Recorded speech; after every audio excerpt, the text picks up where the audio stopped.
In 1913, the United States government created an institution so powerful it could print money from thin air, control the fate of the entire economy, and act as the ultimate backstop in a crisis. They called it the Federal Reserve. But the real story is why they created it. It wasn't an act of financial genius. It was an act of pure terror. They created the Federal Reserve because they had just witnessed the entire American economy get hijacked and held for ransom by a single private citizen. A man who, for 2 terrifying weeks, was more powerful than the President, the Treasury, and the Congress combined. History remembers John Pierpont Morgan as a captain of industry, a titan of the Gilded Age who built empires of steel and electricity. They put his name on one of the biggest banks in the world. But that's the sanitized version. The real story is about a man who became a financial dictator, a man who, from the velvet chairs of his private library, decided which companies would live, which banks would die, and whether the United States of America itself would collapse into ruin. This is the story of the panic he stopped, and the terrifying truth it revealed, that for a brief moment in history, America didn't have a government. It had J.P. Morgan. To understand how one man could seize control of a nation, you have to understand the world he lived in. The America of the early 1900s was a financial Wild West. There was no central bank. There was no FDIC insurance to protect your deposits. The government's role in the economy was tiny. It was a golden age of capitalism, which is a polite way of saying it was an unregulated casino. The economy was prone to violent mood swings. Booms were followed by devastating busts, called panics. When a panic hit, fear would spread like a virus. People would rush to pull their money out of banks. Banks would stop lending to each other. Credit would freeze, and the entire system would grind to a halt. In this chaotic world, there was one man who hated chaos more than anything: J.P. Morgan. Morgan was not an inventor like Edison or a builder like Carnegie. He was an organizer, a consolidator. His genius was in taking warring, inefficient, competing companies and forcing them into massive, stable monopolies called trusts. He would lock his rivals in a room and refuse to let them out until they agreed to his terms. This process, which became known as Morganization, created corporate giants that still exist today, like General Electric and U.S. Steel. This made him incredibly wealthy, but more importantly, it made him the center of the financial universe. He was the unofficial central banker of America. His reputation was the only thing holding the fragile system together. If Morgan said a company was sound, it was sound. If he backed a deal, it would succeed. His word was more trusted than the U.S. Treasuries, and in the autumn of 1907, that trust would be the only thing standing between America and total collapse. The spark that lit the fire was, as always, greed. A group of speculators, led by a man named F. Augustus Heinze, tried to corner the market on the stock of a copper company. The plan was simple: buy up all the available shares to create an artificial shortage, drive the price into the stratosphere, and then sell, making a fortune. But they failed. The corner collapsed, and the stock price of United Copper plummeted.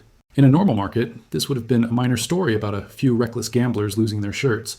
But this was not a normal market. Heinze and his associates were not just speculators, they owned a chain of banks, and, crucially, one of their key allies sat on the board of one of New York's largest and most respected financial institutions, the Knickerbocker Trust Company.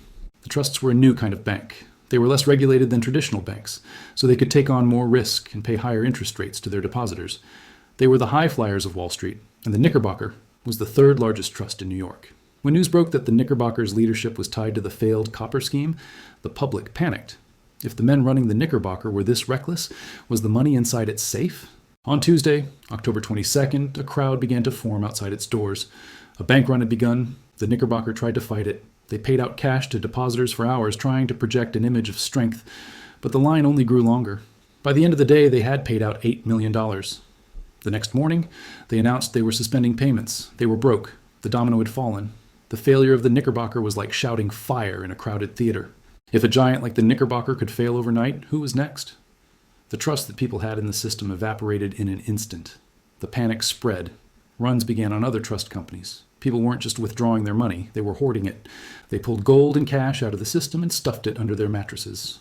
This created a deadly liquidity crisis. Banks survived by lending money to each other overnight to settle their daily accounts. But now, no one trusted anyone. The healthy banks refused to lend to the weaker ones, fearing they wouldn't be paid back. The interest rate on these overnight loans skyrocketed from 5% to over 100%. Credit, the lifeblood of the economy, was freezing solid. The New York Stock Exchange was on the verge of collapse. Stock prices were crashing as brokers, unable to get loans, were forced to sell their holdings at any price. The entire financial machinery of the United States was seizing up. And where was the government? powerless. President Theodore Roosevelt, the great trust buster, who had built his career fighting men like Morgan, could do nothing.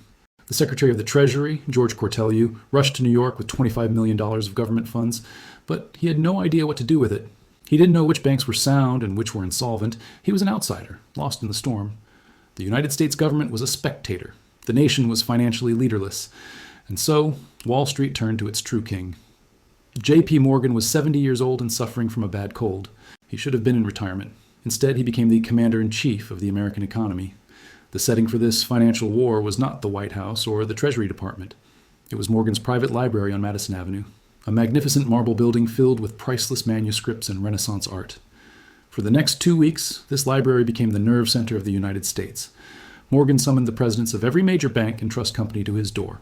He knew he couldn't stop the panic alone. He needed to force the financial community to save itself.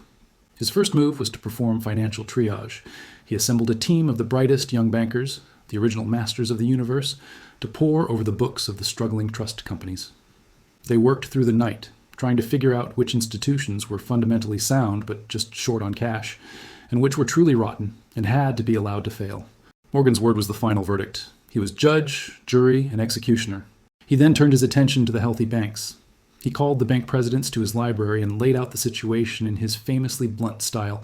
They had to create a rescue fund.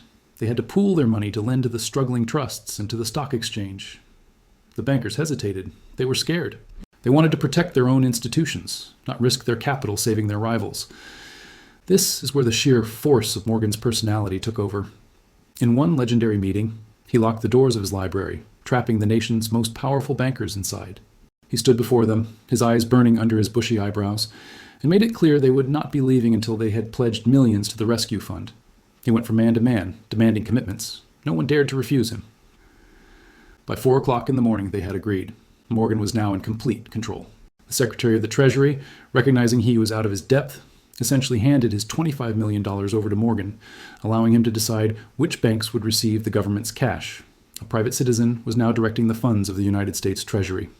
The crisis reached its climax on a Saturday night. The rescue fund was running low, and Morgan's team discovered that one of the largest trust companies, the Trust Company of America, was on the verge of collapse. If it went down, the whole system would follow. Morgan called another emergency meeting in his library. He told the assembled bank presidents they needed to raise another $25 million immediately. This time, they refused. They thought they had given enough. They believed the Trust Company of America was a lost cause. The fate of the nation hung in the balance. Morgan, exhausted and sick, knew he had one last card to play. He turned to the president of the trust company and asked him to produce a list of its assets. He then turned to the assembled bankers and, in a quiet voice, began to read from the list, detailing the company's vast holdings in railroads and industrial stocks. He wasn't just reading a balance sheet. He was reminding them of the system they had all built together, of the wealth they all shared, and of the utter ruin they would all face if it collapsed. He was appealing not to their charity, but to their self-interest. Then he played his masterstroke. He warned them that if they let the trust fail, he would make sure the public knew exactly who was to blame. He would personally release their names to the press. Their reputations would be destroyed forever. It was a threat, pure and simple. And it worked. The bankers capitulated. The money was raised. The Trust Company of America was saved. The panic was broken. In the aftermath, J.P. Morgan was hailed as a hero, a financial savior who had single-handedly stopped the collapse of the American economy. But as the relief washed away, a much colder and more terrifying realization set in. The entire crisis had revealed a horrifying truth. The United States government had no control over its own financial destiny. The safety and stability of the nation had depended entirely on the judgment, charisma, and will of one 70-year-old man. A private citizen, accountable to no one, had held the power of life and death over the country. What if Morgan had been on a boat in the middle of the Atlantic? What if he had made a mistake? What if his personal interests had conflicted with the national interest? Politicians, from President Roosevelt down, understood that this situation was intolerable. A modern industrial nation could not be run like a private club, dependent on the whims of a financial king. The Panic of 1907 led directly to the Pujo Committee investigation into the power of the money trust, with Morgan as its star witness. The committee's conclusion was stark. The country needed a permanent public institution to manage the financial system. It needed a lender of last resort that wasn't a private citizen in a private library. In 1913, just months after Morgan's death, President Woodrow Wilson signed the Federal Reserve Act into law. The Federal Reserve System was created for one primary reason: to ensure that no single man could ever again hold the kind of power that J.P. Morgan had wielded in 1907. The ultimate legacy of J.P. Morgan, the great capitalist, was the creation of the most powerful government financial institution in the world. He saved America, but in doing so, he revealed a concentration of private power so terrifying that the country had no choice but to create an even greater public power to keep it in check. The story of the Panic of 1907 is not just a story about a financial crash. It's the story of the moment America came face to face with its king and decided it could never again afford to have one. The names change, but the problem never does. 100 years later, in 2008, the government would once again be forced to bail out private banks deemed too big to fail. The tension between private power and public control is the permanent story of finance. J.P. Morgan didn't create that story, but for 2 weeks, he was its absolute master. If this gave you a new perspective, hit subscribe. The history of money is the history of power. And the real story is always hidden just beneath the surface.